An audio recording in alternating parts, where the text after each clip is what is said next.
सिखाने में निपुण हो, सिखाने वाला निपुण हो। अतिथि यानी आए हुए व्यक्ति को सेवा करना सबसे बड़ा कर्तव्य है। आए हुए व्यक्ति को सेवा करना सबसे बड़ा कर्तव्य है। Hallelujah hallelujah. और कर है अपनी घर का अच्छा प्रबंध करता हो और अपने बाल बच्चों को सारी गंभीरता से अधीन रखता है। Hallelujah hallelujah. अब हम देखेंगे ये वचन क्या कर रहा है। हम अगर बोएंगे बबूल का बीज का तो क्या उसमें अंगूर फलेगा? हम करेंगे पाप, हम करेंगे चुगली, हम करेंगे निंदा। हमारा संगति किसके साथ है? हलो हलो करने वाले दीदी के पास में, गंदी गंदी बातें करने वाले के साथ में, गंदा बिहेव करने वाला ब्रदर के पास में आपका संगति है। जो आपको मन कराता है वो आप कराते हैं। ऐसे लोगों के साथ में आपकी संगति है। क्या आपके बच्चे का संगति कैसा होगा? आप कुछ भी उसका सेवकाई करेंगे, उसका सेवकाई आपके जीवन में नहीं काम करेगा। क्योंकि चोर जब चोरी करता है ना तो उसको लगता है कि हमें कोई नहीं देख रहा है, मगर जब खुदा बन के कहर जब टूटता है उसके ऊपर तो वो चीखता है और चिल्लाता है। उसके कहर जब गिरता है तो उसकी आवाज भी नहीं सुनता है कोई। समझ रहे कि नहीं? और वो अपने आप को वैसे महसूस करता है कि जैसे एक शेर की बच्चे भूखे मरकर तड़पता है, वैसे ये फील करता है। Hallelujah hallelujah. और वचन कह रहा है,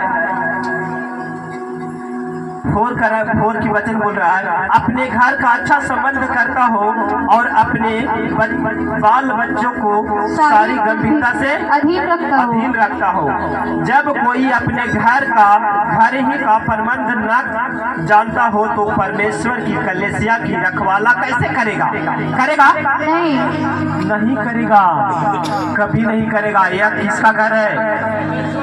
परमेश्वर का घर है। परमेश्वर का हमें सेवकाई करने वाले खुदा ने हमें करके भेजा है और हमें इसमें गंदे स्प्रिट करेंगे। कहीं कहा फला दीदी ऐसे चलाओ, तू अपना नंबर दे, उसका नंबर ले लिया और फिर मेरे बेटे हेलो, हाँ भैया प्रेयर कराना है। अच्छा ठीक है, हम प्रेयर कर देंगे, मगर तुमको प्रेयर करवाने के लिए पर्सनली मिलना पड़ेगा। और बेचारी को उसका मजबूरी है, वो सोच रही है कि किसी ढंग से हमारे पैर का जख्म का रीढ़ निकल जाए। समझ रहे कि नहीं? क्योंकि उसका बेस होना है, उसकी हालात गंभीरता में चल रहा है, मौत उसके दरवाजे पर दस्तक दे रही है, जिंदगी उसको घसीट दे कर चल रही है। तो वो कोई भी मजबूरी में कुछ करने के लिए तैयार होता है। जैसे हमारे कलाम में लिखा है, तैयार होता है कि नहीं? कि अपने पेट को भरने के लिए कुछ भी करते हैं लोग कि नहीं? करते हैं कि नहीं? और उसी प्रकार उसमें आपका गलती नहीं है। जैसे घर में चलाने वाला को, घर को चलाने वाला का सबसे ज्यादा जिम्मेदारी होता है कि नहीं? चाहे जहां से मसाला आए, तेल आए, चाहे जहां से खाद खलीगा का उसका पैसा आए, दवा का हो, पढ़ाई का, लिखाई का, जिसके ऊपर डिप्रेशन होता है वही जानता है कि नहीं जानता है? अगर उसके अच्छे से चलाने वाला है घर का, उसके घर से चलाने वाला पीने वाला नहीं हो, पियक्कड़ नहीं हो, तो घर अच्छा चलता है कि नहीं? और वही घर का कार्यकर्ता बना लो, पियक्कड़ बन गया है और बोलेगा, समझ रहे कि नहीं? तो लोग उसके घर में जाकर बोलेगा कि तुम्हारा परिवार ऐसे कर रहा है। आप बोलते रहिए कि मुद्दा साहब ना बोलते हैं दारू पी के नहीं तो के दारू को पिएगा। आज भी हमारे दीदी लोग का कहीं कुछ ऐसा चल रहा है कि नहीं? आप अपने पति को बोलते हैं कि हम प्रभु में जा रहे हैं, आप दारू मत पीजिए, वो कहते हैं पिएंगे ना, तुमको कैसे ना पिएंगे नहीं तो जिएंगे कैसे? मगर आप जी नहीं, आप क्या करें?